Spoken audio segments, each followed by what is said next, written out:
You want to introduce yourself and tell a little history about the studio? Absolutely.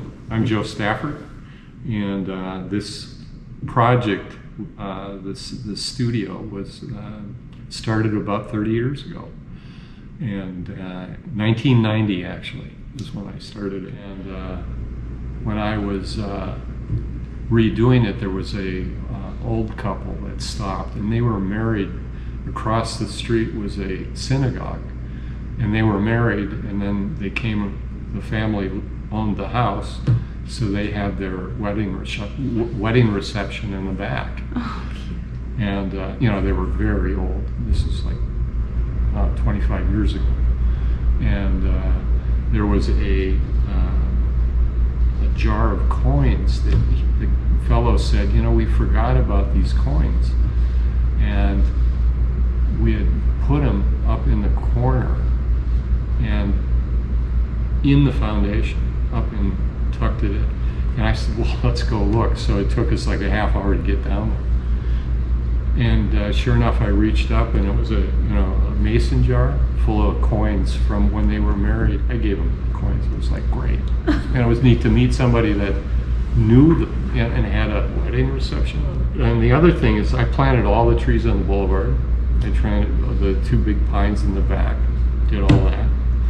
But anyway, when I was building this thing out, what happened is I thought I was nuts. I remember sitting in the corner and crying because I was, working so hard to. What was this space before? It was a company that did signage for Mall of America. They got the bid because Mall of America had just opened, and what happened is they couldn't meet the demand of all the neon, so they went belly up. So I ended up getting the studio for a great discount, and because I really dove into digital photography, and that's where this camera comes in. This camera was really the first digital camera to really hit the market, and all of the new computer or cameras today are called CMOS, whereas this is actually a chip CCD, which means that the chip that made this was probably about that big. And it was really time consuming, and it was super expensive. The chips were like $25,000 a piece. And they were building them for the military, and then Dycomet got a hold of the technology, and then they started to produce them, and they were looking for somebody that really understood the camera locally. And I had a photoscience background, so I knew everything about a histogram and all of that. So I understood what the science behind the camera was. And when I saw the first histogram come off the camera, the latitude, first of all, it was very crude, but the latitude that I saw was absolutely amazing. There was a third bigger than what any film could do. Wow. And the minute I saw it, it was like, well, that's it. And that was in 93, I believe, 92 or 93. And so they worked with me, and I did a lot of the pictures. And you'll see like this photograph, we did this photograph.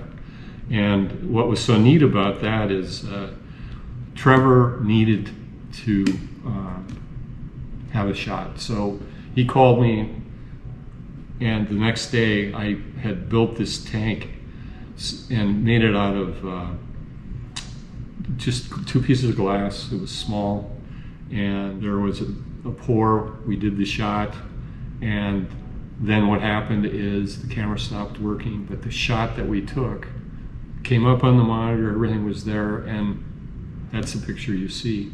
And then right after that, the tank, because I had built it the night before, the silicone around the seal broke. That was the end of the shoot. But, and yeah, it was an amazing deal. But you can see by the technology, I mean, we had these big cables, and this was a fast and wide SCSI cable, and that plugged into the camera. So you had this massive cable, you know, and of course today everything's firewire or wireless. So this was a 100 megabyte camera in 1992, Wow. which was insane. Wow. The computers would choke unless you had, we had all the RAM that you could buy for the 9600, and it would still take a couple of seconds for that. And then to build out the shot, it'd take you'd take all of these photos, and that was one of the things I worked with the manufacturer, and I said, you've got to be able to make thumbnails, because what they had it set up as, and they were so proud of everything, because you would take a picture and this image would scroll open. And I said, that in a photo studio, it's not going to work that way. You need thumbnails so you can take lots of shots, and then a way to retrieve the final res. So this camera was the highest resolution camera for many years. In fact, there's an argument that they still are higher resolution today than all of the technology that is today, because of the way the chip is designed, because of the pixels. There are 48 million by 48 million pixels that make this up. Anyway, you know, we proved it. And I proved the way CMYK worked, because I had the science background. So I have match prints, chromolins, and digital prints of the exact same analog shots. And I would use those. So they wanted to work with me to help the software, get the software working, and use my idea that I came up with, a digital workflow of being able to have a proofing, digital proofing CMYK on site. Because the whole idea is, my biggest argument with digital photography at the time was, if you had CMYK, that was the end use product. In other words, CMYK, it would go to a printer.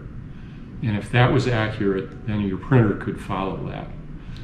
Whereas if you handed over an RGB print, which is what you see on the monitor, there's no way to track that, because it has to go through a conversion to RGB to CMYK.